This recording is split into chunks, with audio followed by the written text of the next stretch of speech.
Mais um episódio do Com a Palavra Você. Eu e a Ale Câmara, hoje recebendo uma médica super conceituada, que hoje em dia, assim, com tantas doenças respiratórias, pós-Covid, esse tempo seco, ela tem sido muito requisitada. Com certeza, Bia, muito. E essa época do ano, então, foi ótimo ter trago, né? Porque desconheço uma pessoa que não teve alguma reclamação de vias respiratórias para poder falar. Isso a gente está falando de bebê. Sim, todas as idades. Todas as idades. Muito bem-vinda, doutora Juliana Cacheta. Um prazer receber aqui. Com toda certeza, a gente vai ter nesse bate-papo ótimas dicas, ótimas informações necessárias também, né? Para que a gente cuide melhor da gente e daquelas pessoas que estão próximas a gente, né? Muito obrigada pelo seu tempo, sua disponibilidade e mais um episódio do Com a Palavra Você. Seja muito bem-vinda. Bem-vinda, Juliana. Eu que agradeço o convite de vocês, Ale e Bia. Para mim é um prazer estar aqui hoje. Que bom, muito obrigada. Doutora Juliana, eu queria primeiro que você se apresentasse, a sua formação, como é que você chegou a se tornar uma otorrino, como é que foi a sua carreira.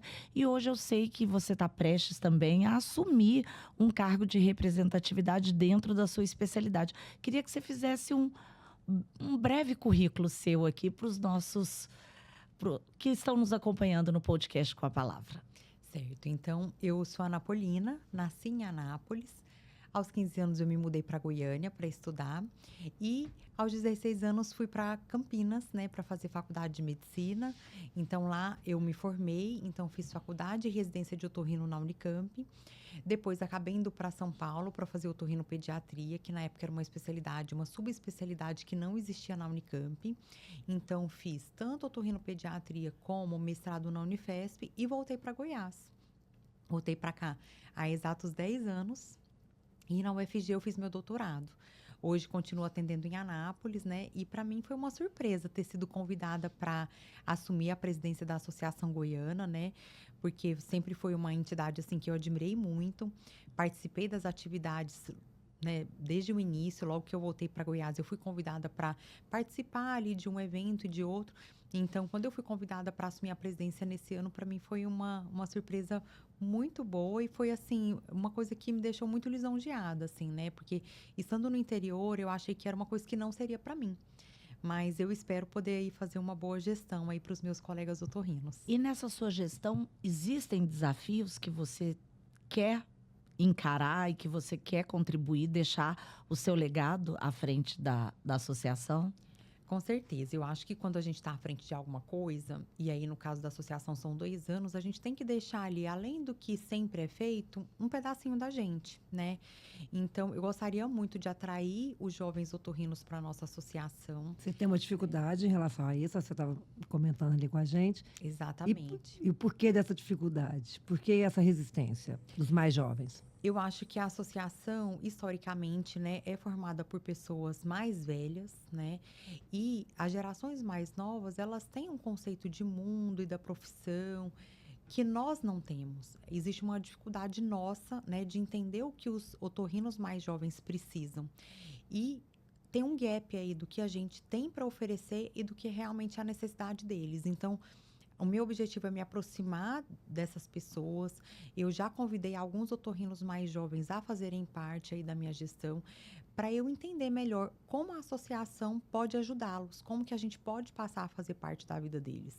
Né? Hoje são quantos médicos ativos dentro da associação, assim, formados otorrinos no estado de Goiás, atendendo? Nós temos cerca de 120 otorrinolaringologistas em Goiás. 120. Então, um estado que tem mais de 230 municípios. Então, a gente vê que tem muitos estados, muitas cidades ainda que não tem um otorrino, uma especialidade. A maioria está concentrada em Goiânia, Anápolis, nas grandes cidades. Como é que está essa divisão? Exatamente. Então, Goiânia tem mais de 50% dos otorrinos do estado. Anápolis e a Aparecida também, né? Anápolis vai ter uma quantidade muito grande de otorrinos também. Depois nós vamos ter Ceres, Rialma, Rio Verde. Mas a grande maioria dos municípios realmente não conta com um otorrinolaringologista para atendimento. E lembrando que é um estado que a gente tem tempo seco, depois- poeira, Sim. praticamente o ano inteiro esse calor e doenças comuns, né, que precisam ser tratadas por uma especialidade como a sua. Exatamente. Então, quando a gente pensa, por exemplo, no ronco, né? Uhum. No distúrbio respiratório do sono na infância, é uma doença que vai acometer 20% das crianças da idade escolar.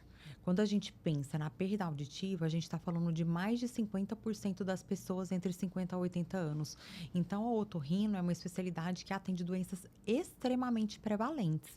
E, no fim, a gente sabe que uma pessoa que não tem acesso ao otorrino, ela está tendo uma qualidade de vida limitada pelo não tratamento, pelo não diagnóstico dessas doenças. E existe um trabalho de conscientização da importância dessa especialidade e da necessidade dela, principalmente na rede pública.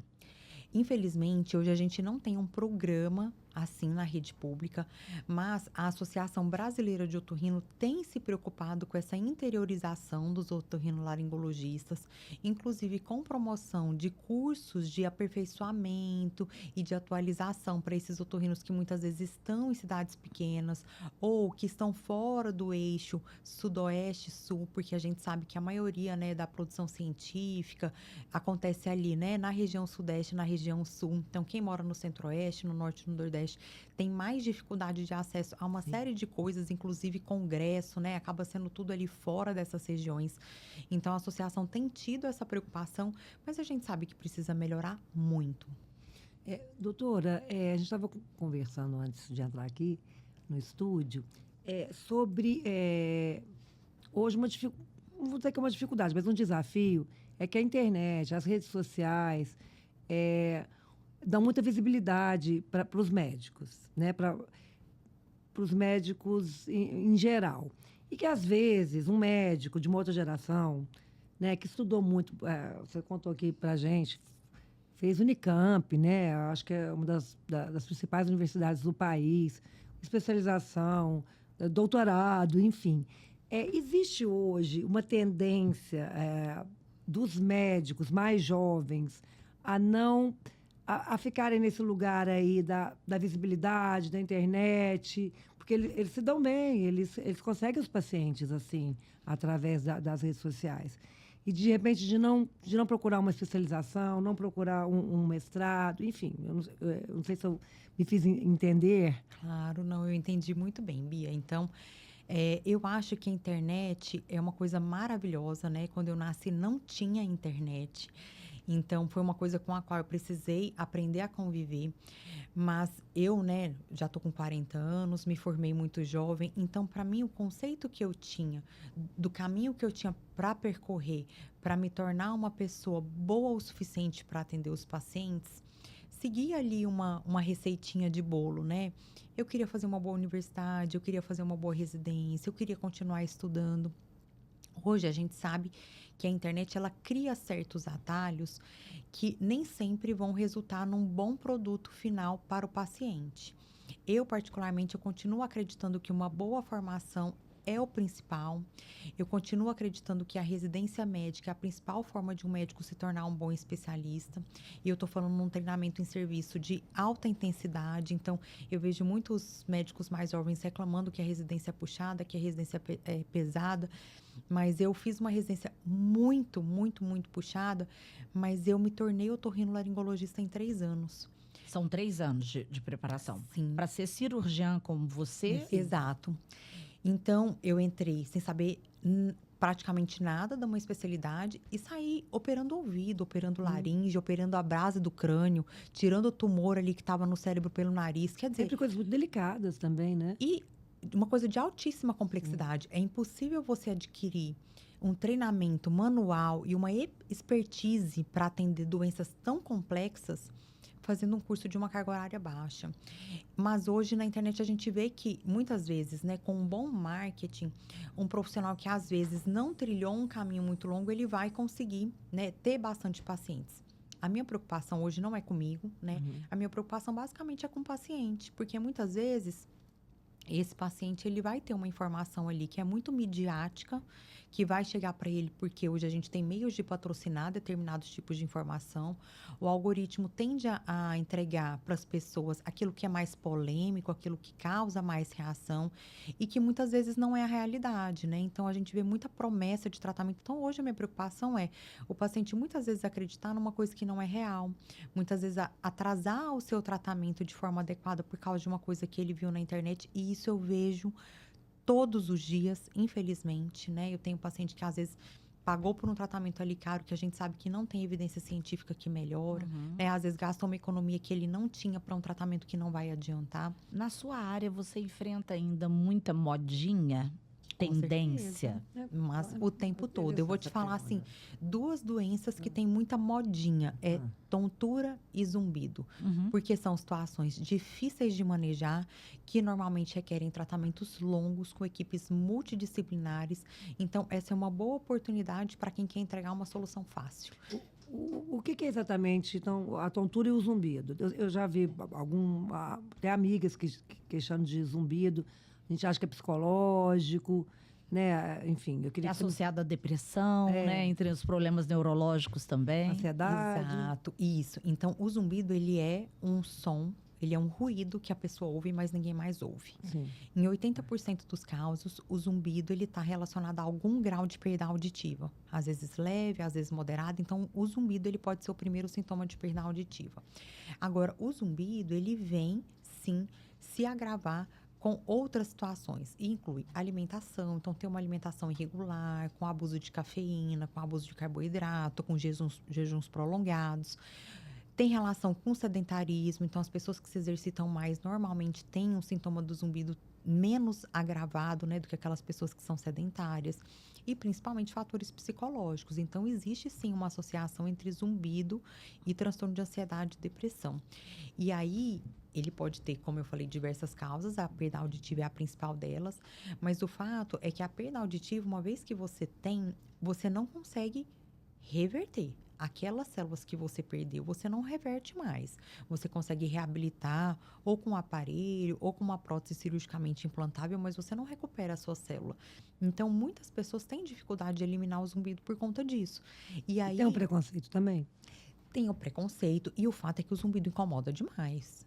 Né? É uma coisa que não deixa a pessoa em paz. A pessoa chega em casa, É ela uma vai ficar no angústia, né? silêncio, ela vai descansar, vem aquele Deve ser muito barulho ali que angustiante. incomoda. Então, é uma coisa que é um prato cheio para o oportunista. E aí você vai ver gente vendendo coisa na internet, um monte de medicamento, um monte de terapia, que no fim das contas não funciona. E são tratamentos caros, né? E a gente vê que as pessoas investem naquilo ali E pode se agravar por necessidade. ainda, né?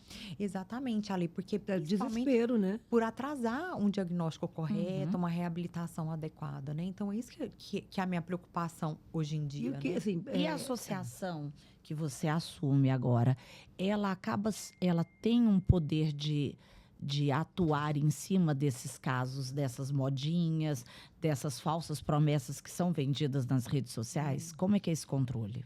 Então, hoje a associação ela tem algumas frentes de trabalho, mas eu entendo que a gente tem que ter uma frente de trabalho com a população. Então, a associação ela precisa servir o associado, mas ela também tem que servir a associação. Uhum. Então, voltando ali às minhas frentes de trabalho, além da atuação com o otorrino jovem, eu quero criar a Gol Social. Nós vamos ter uma ação social agora, em novembro, vai ser nossa primeira ação social, que é junto à sociedade.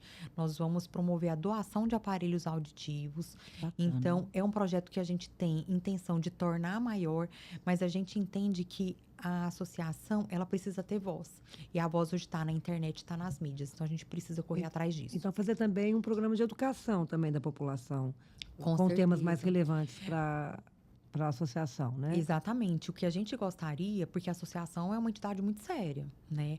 É que a associação, ela fosse a entidade responsável por passar a informação de qualidade da população, né? Que é essa grande questão da internet. Hoje, o paciente, ele procura aquilo que chega para ele, às vezes ele acha que aquilo tem qualidade, mas a gente sabe que dentro da Associação Goiana, da Associação Brasileira, da Associação Gaúcha, dentro das associações, existe uma responsabilidade com aquilo que é veiculado.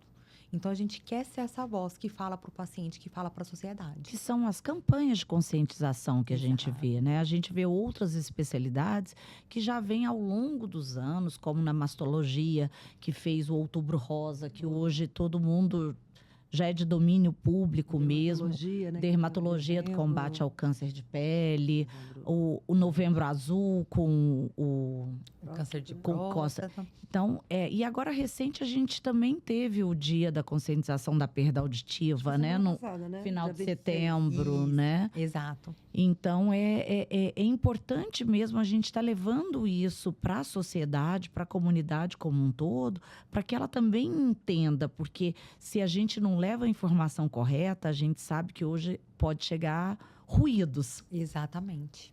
né? É muito, muito importante o papel de uma associação. Eu vi você falando da sua preocupação com os jovens otorrinos, deles também entenderem a importância disso, de como se unindo dentro da categoria fortalece e ajuda mesmo, né, o seu paciente, no final das contas. Sim, porque a gente, né, como em todas as profissões, a gente tende cada um a trabalhar separadamente. Mas eu entendo que os otorrinos, eles têm que ter um senso de unidade ali, né? É uma associação forte hoje. Brasil, a gente pode falar? Com certeza, Ale. A gente tem algumas associações, né, pelo Brasil. A gente tem a Associação Gaúcha, que é muito forte. A Carioca é muito forte.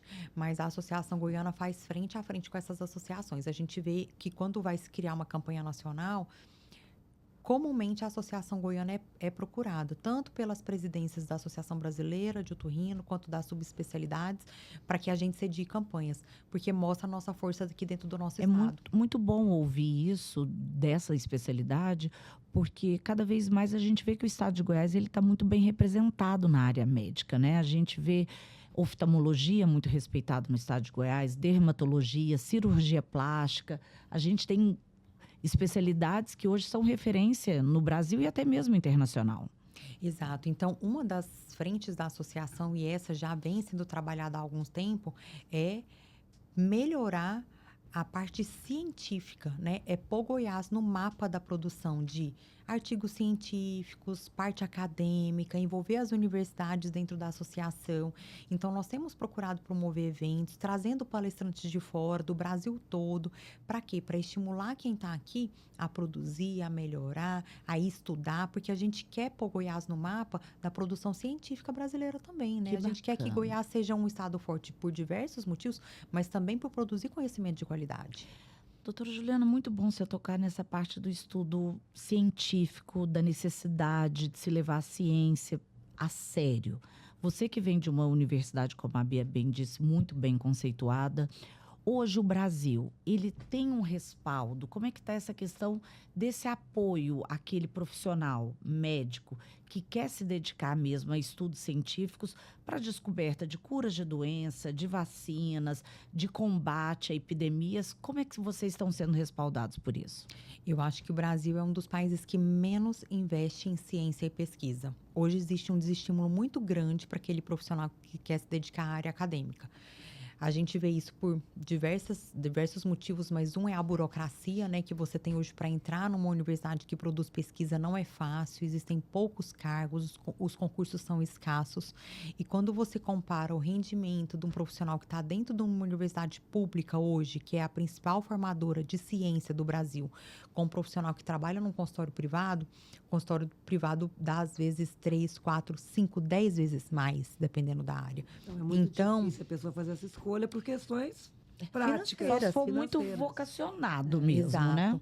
Então, eu entendo que tem que ter um estímulo para que esse profissional que se interesse por ciência, se interesse por pesquisa, para que ele fique retido nas universidades. Porque a gente tem visto cada vez mais uma fuga desses cérebros para outros lugares, né? Outros países, né? Para outros países. Ou, hoje, com a internet, esses profissionais têm promovido seus próprios cursos de pós-graduação, especialização, o que é muito bom. Mas a gente sabe que dentro da universidade, a gente gente tem uma produção científica mais robusta, né? A gente tem um compromisso ali com uma série de coisas que quando o profissional está fora da universidade, ele não tem.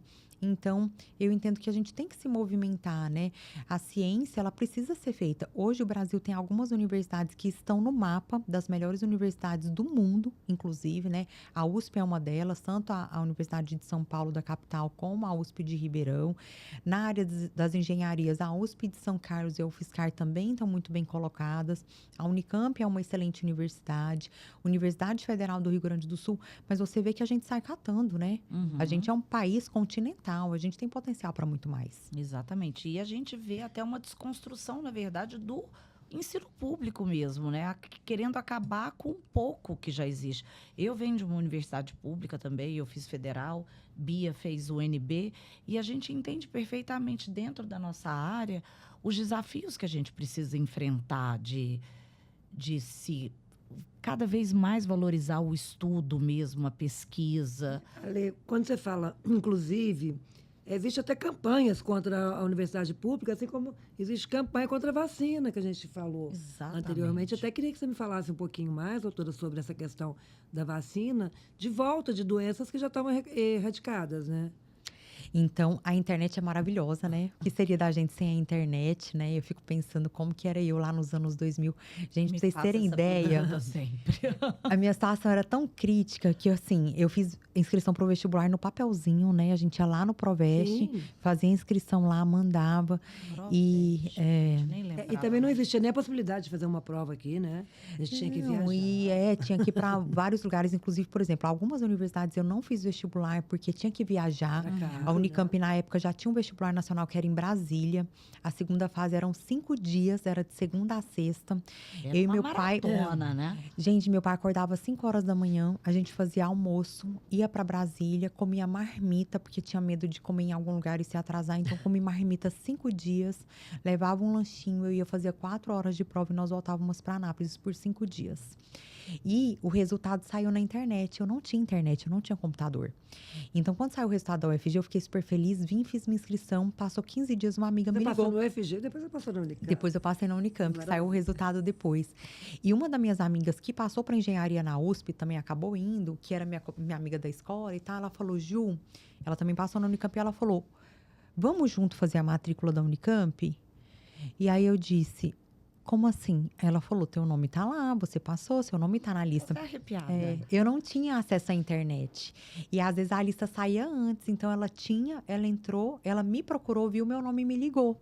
Então foi assim que eu fiquei sabendo que eu tinha passado na Unicamp. Foi por causa de uma amiga que me ligou. Que bacana. Eu fui na casa do meu tio que tinha computador pra ver que realmente eu tinha meu nome, passado. né? Não, eu falei, tá errado esse negócio aqui, né? Não tá certo. Mas a internet tem o seu lado negro também, né? A internet tem uma série de problemas. E um grande problema que a gente tem hoje são fake news. A respeito das vacinas, as fake news na internet, elas são muito antigas, né? Elas vêm desde a década de 80. Então, a gente teve uma publicação na década de 80, que foi um artigo de opinião de um médico muito conhecido nos Estados Unidos, que ele achou que as vacinas tinham alguma relação com o autismo. Essa é uma das primeiras fake news. Essa teoria eu já escutei também. Exato. Então, essa é uma das primeiras notícias falsas que nós temos a respeito de vacinas. E nós vivemos uma replicação, uma propagação dessa notícia falsa durante muito tempo. E aí, o que acontece é o seguinte. Às vezes, o paciente toma uma vacina e ele tem uma reação adversa. Que, como tudo pode acontecer. E as reações adversas, elas realmente podem ser graves. A gente tem relato de Guillain-Barré, a gente tem relato de poliomielite vacinal, que é uma tragédia. Mas veja só, a gente aplica a vacina em 1 milhão de pessoas e tem uma polio vacinal. É muito melhor do que ter 200 mil pessoas com poliomielite de verdade, né? Porque a reação costuma ser mais fraca, menos grave do que a doença propriamente dita. Mas essa reação à polio vacinal, ela ganha muita relevância na internet. E isso é repassado e repassado, isso vai pro WhatsApp, isso é curtido, isso é repostado, isso vai parar no Stories. Com certeza. Né? A polarização de opiniões depois de 2020, ela virou uma catástrofe. E nisso, as pessoas vão achando que toda vacina de poliomielite vai dar poliomielite na criança, quando na verdade a gente sabe que isso é uma reação muito rara. E que é muito melhor vacinar do que se arriscar. Que doença. E isso vai gerando uma série de mitos e as pessoas vão ficando com medo e não vão vacinando. Que doenças que a senhora, que você, né, tem notado que já não existiam e que hoje você tem mais incidência no consultório, ou, enfim, os colegas relatam? Sarampo. Então, sarampo estava erradicada há muitos anos, desde a década de 80 no Brasil. E em 2018, nós tivemos casos de sarampo no Brasil. Outra que nós temos tido é coqueluche. Então, essas duas doenças têm tido, né, aí um grande crescimento nos últimos anos. Com relação à poliomielite, eu queria fazer uma ressalva, porque o Brasil né, chegou num patamar que realmente nós não temos casos de poliomielite adquirida na comunidade, né, de transmissão pessoa a pessoa, há mais de 30 anos.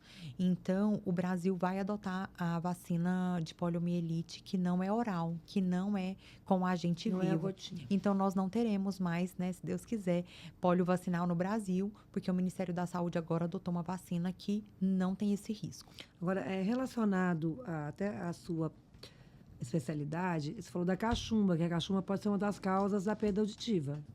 Exatamente. Então, quando a gente fala que cachumba é uma doença para a qual existe vacina, a gente ter uma criança com cachumba e ter uma criança com surdez secundária à cachumba hoje é inadmissível, né? É uma coisa que a gente não pode aceitar mais.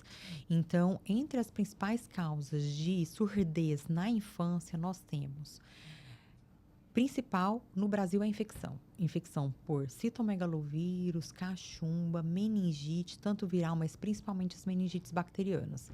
Em segundo lugar, são as causas externas, que é aquele bebezinho que nasce prematuro ou que por algum motivo precisa ser internado na UTI muito precocemente.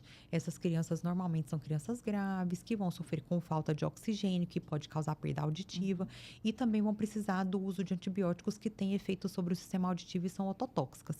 Então, primeiro lugar, a infecção. Segundo lugar, doenças graves que necessitam internação em UTI em crianças menores de 1 ano. Nesse caso de perda auditiva total na infância, existe algum... O que a mãe... Que ajuda que a mãe pode procurar para essa criança poder escutar novamente, se é possível? Então, Bia, essa pergunta é maravilhosa, porque existe tratamento para surdez profunda e existe tratamento para surdez leve e moderada. São tratamentos diferentes, mas existe tratamento. Quando a gente fala em termos de perda, de todas as deficiências, talvez a perda auditiva seja a que dê pior qualidade de vida, porque a gente se comunica através da linguagem, né? Então, quando a gente pensa numa pessoa que fala por libras, é muito complicado entender linguagem matemática. Raiz quadrada, matriz, fração. Como é que você muito explica complicado. isso no Libras, né? Não tem sentido algum. É muito difícil entender ironia. É muito difícil entender sarcasmo. É muito difícil entender piada em Libras. Então, a comunicação Ou até completa... mesmo um abuso, né? Um abuso moral, qualquer coisa que seja, é complicado. Como é que a gente sabe que uma pessoa está sendo cínica com a gente? Ele tem o tom da voz. A palavra é a mesma. É. A frase é a mesma. Verdade. Então, quando a gente perde a comunicação verbal, a gente perde a nossa capacidade de se expressar e de compreender o mundo de maneira plena. Então, para as crianças que têm fator de risco, a única maneira dos pais acompanharem é com exames periódicos. Isso está previsto em lei. Então, criança com fator de risco para perda auditiva precisa fazer exames de 6 em 6 meses até 2 anos e depois a audiometria a partir dos 4 anos anualmente. Nas crianças mais velhas, o meu filho teve meningite com 5 anos, 6 anos. Então, a observação dos pais é muito importante, né? Então, aquela criança que às vezes está com uma dificuldade para se comunicar, que tem que falar de frente, que é desatenta na escola, que tem um baixo rendimento escolar. Toda criança com dificuldade de falar, entender e de aprendizagem tem que ser avaliada pelo otorrinolaringologista. Quando você fala em avaliação, eu lembro do teste do ouvidinho hoje. Criança, quando nasce, já é pedido nos hospitais, está na rede pública também.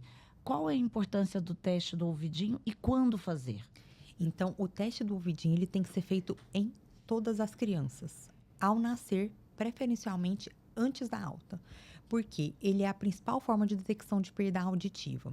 Então, todo bebezinho que nasce, ele tem que fazer o exame e, sim, está disponível nas maternidades da rede pública. A diferença é para as crianças que têm fator de risco, que são crianças filhas de pais ou de parentes de primeiro grau que têm perda auditiva, ou que ficaram internadas na UTI por mais de 5 dias, ou que tiveram uma icterícia grave, ventilação mecânica, usaram medicamentos para tratamento de infecção grave. Essas crianças que são crianças de UTI, elas têm um teste da orelhinha diferenciado. Então, além de fazer aquele teste ao nascer, a cada 6 meses, elas vão repetir essa avaliação.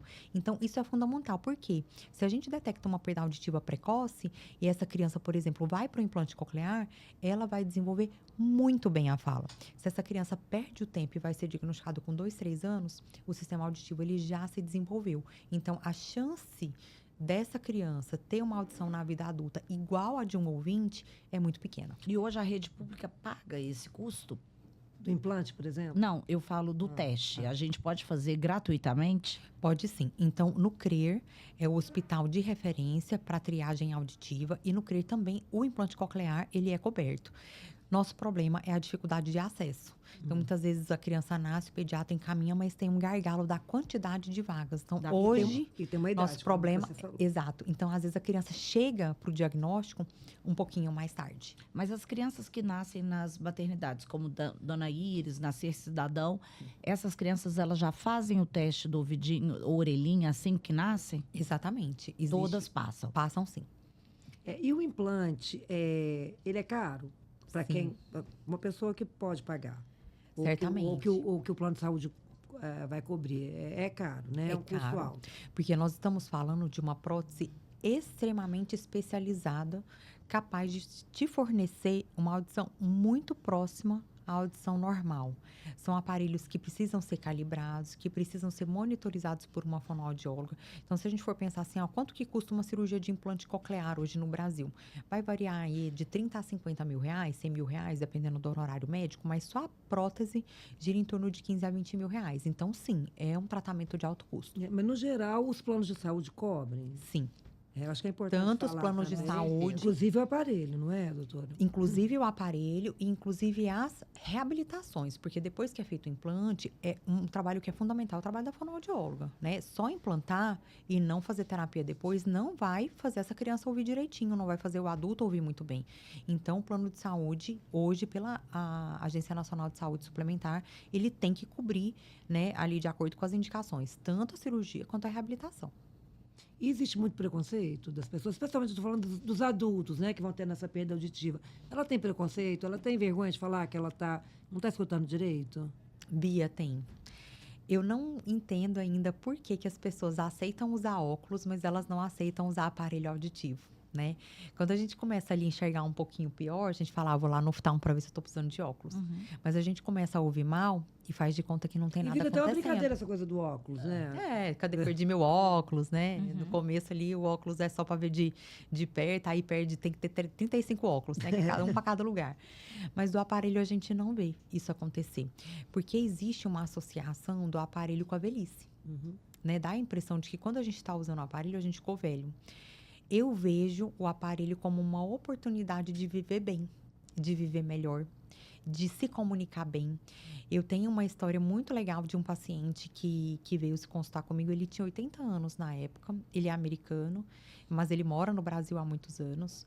E ele falou para mim, eu tô ouvindo mal e eu não quero mais ouvir mal.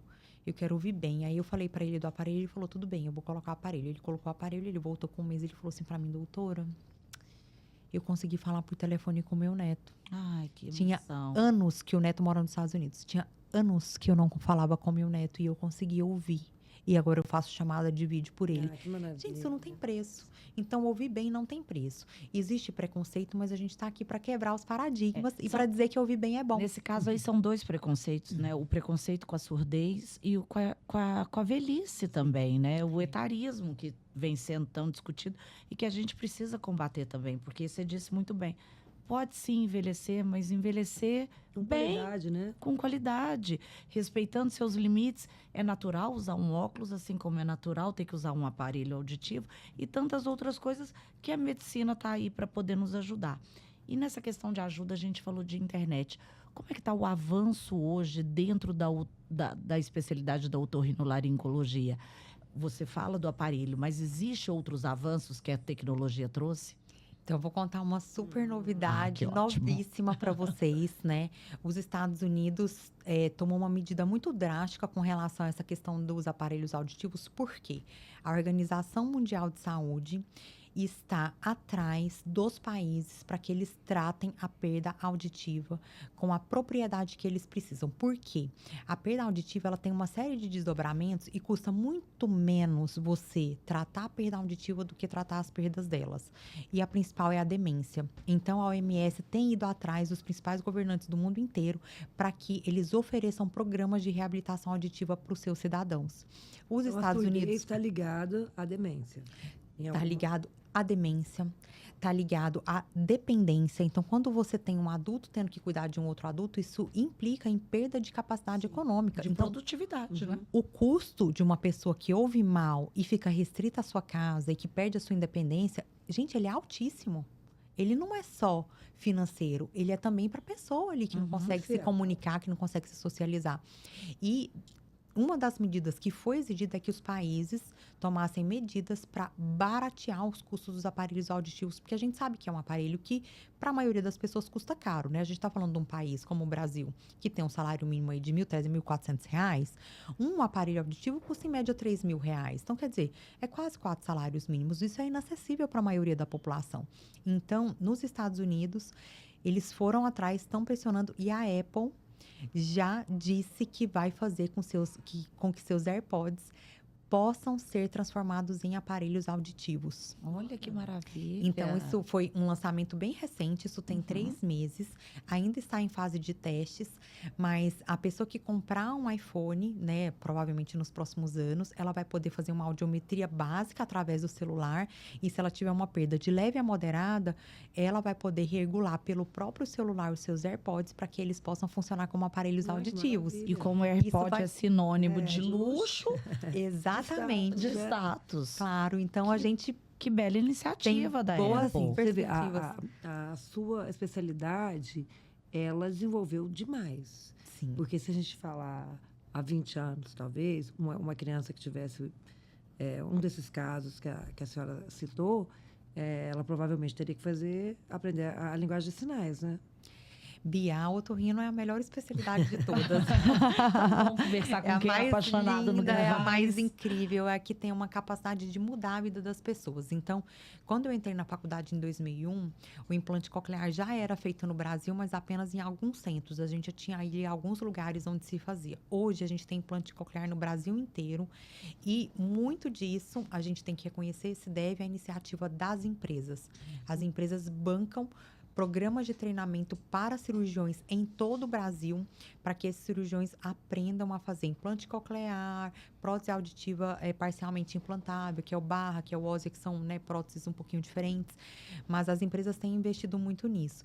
Então, se a gente falar de quando eu entrei na faculdade, provavelmente uma criança que nascesse fora de São Paulo, fora do Rio de Janeiro, fora do Rio Grande do Sul, de Curitiba, e que nascesse surda, para essa criança, restaria 2 situações, né? Ou Libras ou a oralização, que é uma outra forma de reabilitação. É aprender a se comunicar pelo gestual labial. Então, existem essas 2 formas de reabilitação que não sejam Ela não iria da audição. escutar. Não. É um avanço. E existem os mitos também. Eu queria brincar com essa história com você um pouco. É verdade que determinados alimentos que causam inflamação no corpo pode levar a problemas auditivos? Por exemplo, uma amiga contou para mim recente que o filho dela, quando tinha 2 anos, saía pus do ouvidinho, que ela chegou a levar no médico, e o médico falou que ia ter que botar carretel, operar. E aí a mãe dela falou, não, vamos levar no outro médico. Aí levou num outro, que descobriu que ele tinha um processo, intolerância à lactose, que levou a isso. Isso é mito ou é verdade? É mito. A gente já tem, com relação ao leite, já tem muito estudo, né? Mostrando que não existe relação entre o leite e otite média, nem sinusite de repetição, né? O que a gente tem é uma impressão de que quando a gente toma o leite, a saliva ela fica mais grossa. Uhum. E isso é verdade. Se você come uma feijoada, também a saliva fica mais grossa. Se você toma suco de limão, a saliva fica mais fina, porque a saliva se adapta com aquilo que ela precisa dissolver, né? A saliva ela tem uma propriedade ali digestiva já. Uhum. Então, criou-se essa ideia de que o leite dá otite, de que o leite dá sinusite, mas tem muitos estudos, inclusive tem um artigo de revisão recente de uma professora da Universidade Federal de Goiás, a doutora Marise Toffoli, que é uma gastroenterologista maravilhosa. Ela fez um estudo de revisão, pegou artigos do mundo todo e mostrou que não existe, por exemplo, relação entre leite otite nem leite sinusite. O que pode haver e que ainda está em estudo é uma associação de refluxo. Então, talvez o leite ele seja um fator confundidor, porque muitas crianças, como mamam deitadas, elas podem ter um pouco de refluxo líquido e esse refluxo pode dar otite, mas o leite por si só, não. Não. Tem algum mito ou verdade, Bia? Porque eu tenho Não, vários eu vou te aqui. falar, na verdade, eu nunca nem tinha escutado essa história do leite, viu, Ale? Pra mim foi até uma surpresa. Umidificador, nessa época de tempo seco, pode ser usado o tempo todo ou tem aquela coisa, 2 horinhas antes, liga, desliga? Como a toalha molhada funciona do lado da cama? O que é recomendável para diminuir esse impacto da falta de umidade que a gente vive? Sim, a toalha molhada funciona. É uma opção rápida, é uma opção barata e é uma opção eficaz. Para quem não tem condição de comprar um umidificador, põe lá a sua toalha molhada e seja feliz. O que eu não recomendo? Balde, tá? Quem tem criança em casa, não põe em balde, não põe Que bacia, é perigoso não põe mesmo, banheiro, né? porque a gente tem caso de Afogamento. afogamento de criança pequena, mesmo em lâmina de água, tá? Uhum. Então, põe a sua toalha lá e ótimo. E o umidificador, ótimo também. O umidificador, eu sou uma super fã do umidificador. Então, a recomendação, né? Eu vou dar recomendações básicas. Primeiro de tudo, a água do umidificador tem que ser filtrada ou água destilada. Evitar pegar a água da torneira, porque a água da torneira ela tem muito resíduo, ela tem muito Ixi. metal. Que boa dica, que boa dica. Dicas de médicos são sempre muito bem-vindas. Porque aí eu tenho que descer para encher, olha. Então, certo é utilizar água filtrada, porque aquele vapor ele vai vir pro seu nariz. Então, Sim. se a água vem com muito fungo, por exemplo, Muito vem com cloro até, né? Então, Com nesse caso metais. aí, o ar-condicionado, então, é terrível. o ar-condicionado, ele não vai, ele vai só pegar o próprio ar e resfriar. Então, o ar-condicionado, ele é um mal necessário, porque aqui faz 30 graus, faz realmente 40 não tem graus. condição, né? Então, embora ele resseque muito o ar, eu entendo que não dá para viver praticamente sem ar-condicionado aqui onde a gente mora, né? E aí, o umidificador tem que ficar, no mínimo, a 20 centímetros das outras superfícies. E não, então, não deixar coladinho ali na sua televisão, nem no seu armário. Nem assim, nem do seu ladinho. nem do seu ladinho. Então, você deixa Eu uma vou ter que certa mudar tudo, distância. Ele é doutora. para umidificar mesmo o O ambiente ambiente. como um todo, na Exato. medida certa. Pessoas que sofrem de sinusite. Eu, quando criança, tinha sinusite. Uma vizinha passou para minha mãe, faz buchinha nessa menina que ela vai Gente, sarar. eu não sei nem o que é isso, Ale. A Leila é não sei um nem que- compêndio da otorrinolaringologia. Ela sabe várias Eu não coisas. sei o que é buchinha. É a lúpula operculata. Exatamente. Que é? Buchinha é uma coisa antiga, que os antigos usavam muito, que fazia aquele chazinho e botava Gente, a criança olha, para aspirar, olha. que era para poder limpar as vias nasais. Funcionava ou não? Tem um estudo de uma professora da USP maravilhosa, justamente com essa substância, que o nome científico é lúpula operculata. Uhum. E a buchinha, ela faz um peeling do nariz. Então, quando você cheira a buchinha, ela praticamente desepiteliza seu nariz todinho. Tira tudo lá de dentro. Então, tira é tudo. bom, né?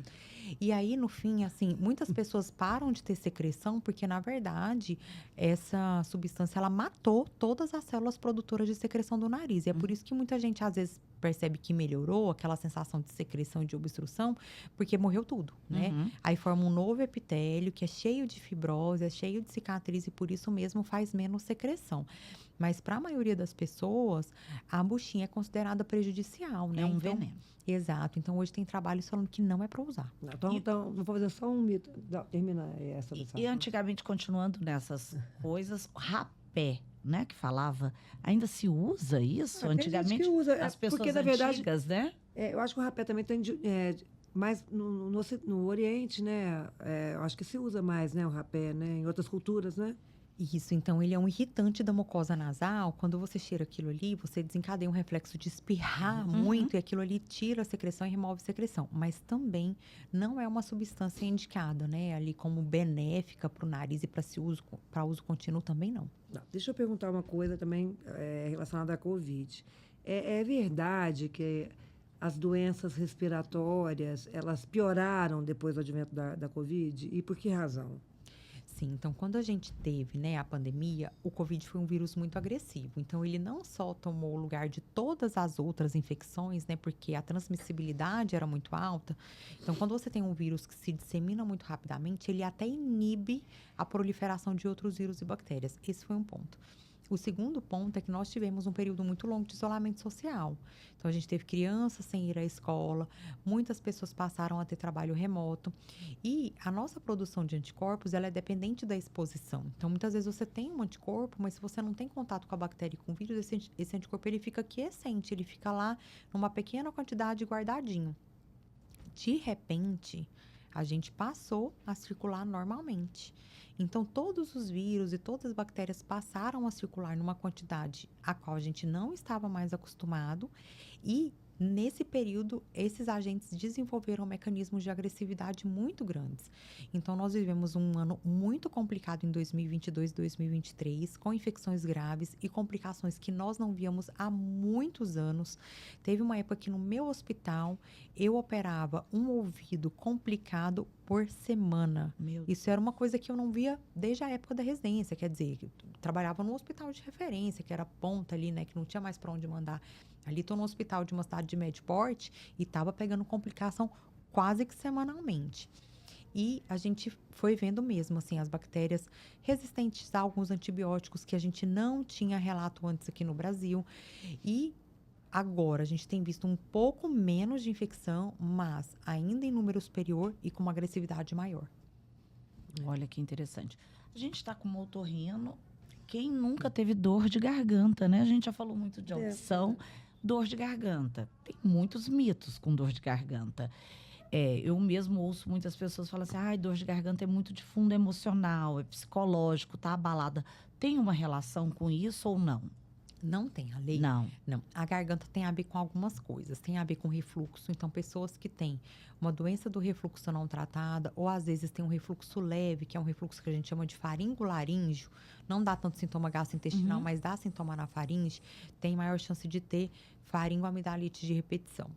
Outro problema muito grande é o nariz. Então, muita gente que tem dor de garganta é porque tem nariz ruim. Então, respira mal pelo nariz, às vezes respira pela boca à noite e isso dá muita dor de garganta. Uma coisa que tem muito fundo emocional é rouquidão. Rouquidão. Porque a voz é o nosso meio de comunicação, é a forma como a gente se expressa. E a laringe tem uma inervação muito delicada, muito rica. Então, para você ter ideia, já tem estudo mostrando que, por exemplo, uma mulher heterossexual, quando está perto de muitos homens, tende a falar mais fino. E quando está perto de outras mulheres, tende a falar mais grosso. E o contrário também é verdade, que um homem perto de outros homens fala mais grosso também. Então, a voz é a maneira que a gente se modula na sociedade. Então, ficar nervoso, ficar ansioso, ficar estressado, muda, assim, o nosso timbre de voz e faz a gente ficar mais rouco. Deixa eu perguntar, você estava falando de dor de garganta. Por exemplo, a minha filha tinha muito dor de garganta quando era bem pequena. E depois, assim, dos 5, 6 anos, passou. Por que razão isso acontece ou foi só com a minha filha? Não, é isso mesmo. Então, quando a gente nasce, a gente praticamente só tem um anticorpo que a mãe nos deu através da placenta. Para aquelas crianças que mamam no peito, passa um pouco de anticorpo da mãe. Depois disso, a criança está por sua conta. Então, ela vai adquirir anticorpos dela ao contato com outras pessoas que estão infectadas. E uma das portas de entrada realmente é a amígdala e a adenoide. Então, até os 5 anos, normalmente as crianças têm muito contato com outras crianças, é o período que uma boa parte delas vai para a escola. Então, elas pegam muitas infecções para adquirirem anticorpos, para quando ficarem mais velhas, também ficarem menos doentes. Então, isso é muito comum e isso faz parte da construção da imunidade do indivíduo. E falando em amígdalas, tirar ou não tirar? Parece que hoje, a impressão minha, eu não vejo tanto as pessoas falarem que eu operei na garganta. Aí tinha aquela coisa de tomar sorvete, né? A gente era criança até queria operar, né? Só para ganhar sorvete à vontade. Ô, Bia, é por isso que é bom conversar com gente inteligente, né? Porque ela não é médica, mas ela sabe tudo. Então, tem um estudo americano muito legal, que é um estudo populacional comparando as indicações de amidalectomia ao longo das décadas. Então, a gente tem lá 50. Na época das guerras, praticamente todo mundo fazia amidalectomia, que era para não ficar doente no fronte. Então, soldado operava Tem todo fator mundo. social também envolvido, né? Sim. E porque não podia gastar e não tinha antibiótico. Então, muita amígdala. Aí foi passando. Década de 70 foi caindo, década de 80 foi caindo, e foi caindo. Então, caiu muito. Por diversos motivos, né? Um deles é que a gente passou a entender melhor a função da amígdala. Segundo lugar, a população melhorou do ponto de vista nutricional, do ponto de vista imunológico. A gente come melhor. Hoje a gente tem muito menos criança desnutrida do que há 40 anos atrás. A gente tem mais vacina, a gente tem antibiótico melhor. Então, Uma além. saúde melhor de maneira geral. Perfeito. Uma Então, longevidade maior. exato. Então, muitas das cirurgias que eram feitas por infecção não são realizadas mais, né? Por conta do melhor estado nutricional, melhor vacinação e melhor acesso a antibióticos de melhor qualidade. Então, hoje, a principal indicação para amidalectomia disparado são os distúrbios respiratórios do sono. Então, são para as crianças que roncam e para os adultos que roncam quando tem indicação. E uma parte bem pequenininha hoje se deve às infecções. Então, por isso, realmente, né, a indicação de cirurgia caiu demais. Que legal. Perfeito. Adenoide também se opera ou não opera, quando operar, adenoide, hipertrofia dos cornetos, desvio de septo, tem todas essas cirurgias que são de praxe até mesmo na primeira infância, né? Sim, então a gente tem um lema que a gente respira bem é só pelo nariz. Uhum. Se você respira um pouco pelo nariz, um pouco pela boca ou tudo pela boca, tá errado. Né? O nariz, ele é feito para aquecer o ar, para umidificar, para filtrar e preparar o ar para chegar no seu pulmão. Então, essas cirurgias estão indicadas de maneira muito simples para quem respira mal pelo nariz. Se você ronca, respira com a boca aberta, nariz tampa e destampa, troca o lado, se você deita o nariz em top, você precisa dar um jeito nisso. E quem já operou tem que operar de novo, que é o meu caso? Às vezes sim, porque, por exemplo, o corneto, que é uma estrutura que a gente remove, a gente nunca faz uma remoção total. Justamente porque se a gente tirar tudo, não vai ter uma estrutura para aquecer o ar, para umidificar. Então, a gente sempre faz uma remoção parcial. Tira ali 30%, 50%. E aí, a mucosa que sobra, às vezes pode crescer. Então, pode acontecer de quem operou o nariz ter que reoperar. E a gente pode aprender a respirar melhor? Da maneira correta? Sim, mas na verdade a gente sabe que as pessoas que respiram mal pelo nariz é porque o nariz é ruim. Então, é uma necessidade. Porque é muito mais fácil respirar pelo nariz. Quando a gente respira pela boca, é desconfortável. O ar entra seco, a garganta dói. Então, quase sempre, às vezes eu vejo, né? Tem muita mãe que chega lá. Não, doutora, eu já falei para ele respirar com a boca fechada. Eu tive uma mãe que pregou um adesivo, assim, Meu ó, Deus! na boca da criança para ela ficar com a boquinha fechada. Eu falei, gente, não pode fazer isso. Porque ele respira com a boca aberta, porque não tem espaço para passar por cima. Então, a gente tem, né, ali, das crianças que respiravam mal pelo nariz, passam a respirar bem, ou porque trataram a rinite, ou porque operaram, a gente vai ter uma porcentagem de pessoas, adultos também, que realmente, pelo hábito, não vão conseguir assumir 100% a respiração nasal.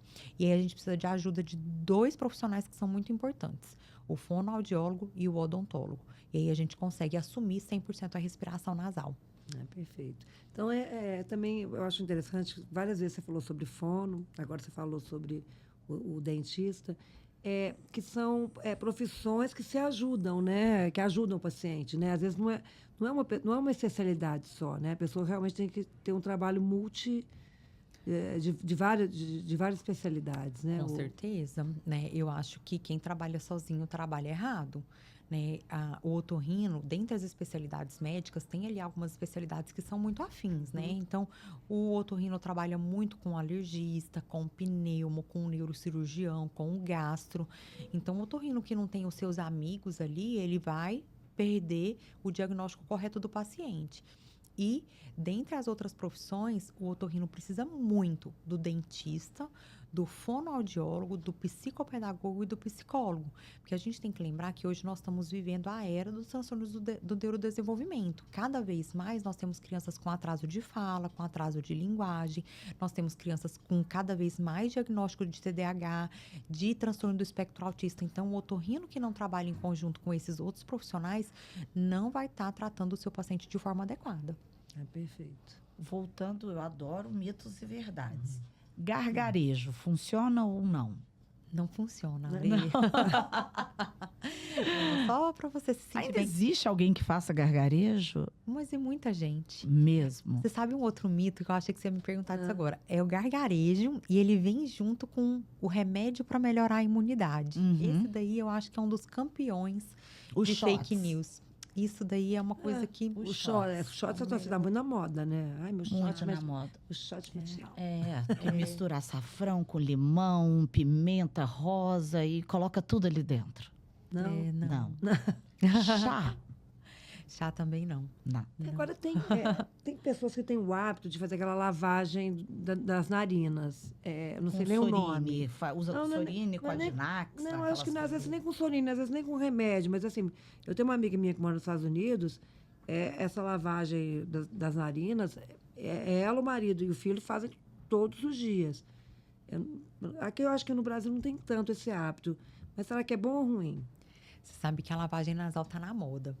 Em 2018, eu fui chamada para dar uma aula no congresso. Quando eu recebi a proposta, eu falei, gente, que isso aqui? Não... Porque em 2018 não se lavava o nariz no Brasil. Praticamente ninguém Eu só indicava conheço isso. Era uma coisa, eu uma conheço mais essa exceção, minha né? amiga que mora nos Estados E Unidos. aí- Nos Estados Unidos deve ser comum, porque eles fazem como uma coisa comum. E para dar aula, eu tive que ir atrás da literatura americana, conversar com os colegas que moravam fora, porque realmente não era um hábito no Brasil. Mas, de 2019 para 2020, a gente teve um investimento da indústria farmacêutica muito forte nos dispositivos de lavagem nasal. E aí o jogo virou. A gente saiu do zero lavagem nasal para quase 80% de lavagem nasal.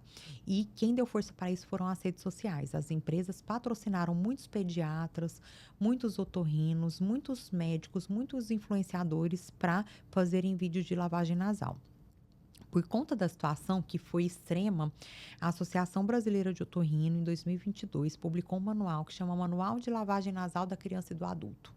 E lá diz quem que precisa e como faz. Basicamente, quem precisa é quem tem doença no nariz. Se seu nariz é bom, você não precisa lavar o nariz todo dia. Gente, mas deve ser angustiante. Só de você falar, eu já estou incomodada. Parece aqui. que é um pouco angustiante. Sim. Bom, eu particularmente acho que é muito bom se seu nariz está ruim. Porque o nariz começa a melhorar. Mas se seu nariz está bom, realmente não tem sentido nenhum aquilo ali. Então, quem que tem que lavar o nariz?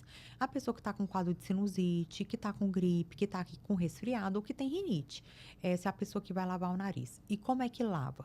Depende da idade. Então, o bebezinho vai lavar com uma seringuinha pequenininha, ou o adulto pode lavar com uma seringa grandona, ou pode lavar com a garrafinha, ou pode lavar com a chaleirinha que Isso a quando a gente gente chama fala de lavar lota. é com água mesmo. É com água soro. filtrada, com soro. É sempre com soro, né? Então, quando você vai comprar o equipamento lá na farmácia, ele já vem praticamente ou com soro para você comprar ou com um sachêzinho que você já faz a mistura. Então, lavar o nariz é ótimo, mas tem indicações e não é para todo mundo igual. Tá, perfeito. Bia, como é bom conversar com quem sabe, né? Não, é impressionante, porque ela sabe absolutamente tudo, explica super bem. É né? porque eu amo a otorrino. E você explica muito bem, é muito legal de escutá-la. É né? fácil, Né? né? Inclusive, esse manual eu ajudei a fazer parte dele, né? Eu sou uma das autoras lá. Foi uma coisa que deu muito trabalho para fazer, porque nós, assim, reunimos otorrinos do Brasil todo. Foi uma coisa, assim, complicada. No manual tem os QR Codes, o pessoal pode acessar os vídeos. Então, assim, tá bem bem feito. fácil. É bem didático. Foi feito para a população, não é um manual para médico. Que legal. Então, foi Ah, muito e hoje, legal. hoje E a o que que população te- acha esse manual? Se escrever assim, ó, Manual de Lavagem Nasal Associação Otorrino, já vai aparecer o PDF direto. Eu vou procurar. Bem fácil. E por que essa escolha pela otorrino? Uma pessoa e tão apaixonada assim, o que te levou a escolher essa especialidade? Eu acho que como tudo na vida, assim, é sorte, né? É Deus, assim, que põe as coisas na vida da gente. Porque eu sempre fui muito tímida. E quando eu decidi fazer medicina, meu sonho era trabalhar em laboratório. Uhum. Eu queria ser professora universitária. Meu sonho, assim, quando eu entrei no Unicamp, eu falei, nunca mais vou sair daqui. Uhum. E eu queria trabalhar com genética. Mas no primeiro ano a gente tinha uma disciplina obrigatória que era para fazer pesquisa. E eu caí com o professor da neurologia. E era uma pessoa muito joia. E ele me ensinou muita coisa de pesquisa, né? Que eu acabei usando para minha vida toda. Ele pegava muito no meu pé. Mas no primeiro ano eu consegui apresentar um trabalho no congresso. Depois eu acabei mandando meu trabalho para fora do Brasil. E foi uma experiência muito boa. Depois eu consegui fazer uma pesquisa na genética. E para minha surpresa, a genética não era o que eu imaginava que seria. Então, para mim foi bom. Eu tive uma experiência na faculdade, eu falei, não é isso que eu quero para mim. Logo no começo, Tava no 4º ano. já. Passei a faculdade todo dia falando, vou fazer genética, genética, genética. Aí no 4º ano eu falei, gente, Mudou. não é isso que eu quero, não... isso Muito aqui legal também não me assumir, pegou. né, isso. Me deu uma coisa, assim, eu falei, não é isso. E eu comecei a ficar meio perdida. E aí, quando eu tava no 5º ano, a gente tava passando na cirurgia de cabeça e pescoço e o residente quebrou o braço. O residente da cirurgia de cabeça e pescoço. E a gente que já tinha pouco trabalho, teve que fazer o dele também, que era, inclusive, entrar nas cirurgias. E aí, a gente trabalhava demais. E no final dos estágios, um dos meus professores me chamou e falou, você vai fazer o quê?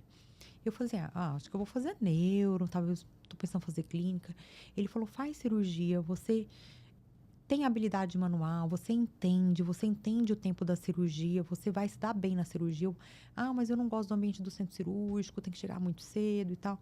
Ele falou, olha, você pode fazer 2 coisas. Você pode pegar o caminho que você tem mais dificuldade e ralar muito para se dar bem, ou você pode pegar um negócio que você faz fácil e se dar bem encurtando o caminho. Você é boa com a mão, você tem habilidade manual, você tem que fazer uma área que tenha procedimento. Eu fiquei com isso na cabeça, aí passou um pouco, ele me falou de novo, ele falou, e aí, vai fazer cirurgia? Eu falei, não vou. Ele falou, então vem aqui. Me pegou, foi lá no ambulatório do otorrino e falou, essa aqui é minha mulher, ela é otorrino. Se você não quer fazer cirurgia, conversa com ela. Otorrino é uma especialidade muito legal, você vai gostar e tal. E ela foi muito legal comigo. Eu fiquei Você apaixonada. teve ótimos professores, né? Eu tive, só gente Mestres, boa. né? Que te guiaram muito bem. Mas uma boa universidade também ajuda, né?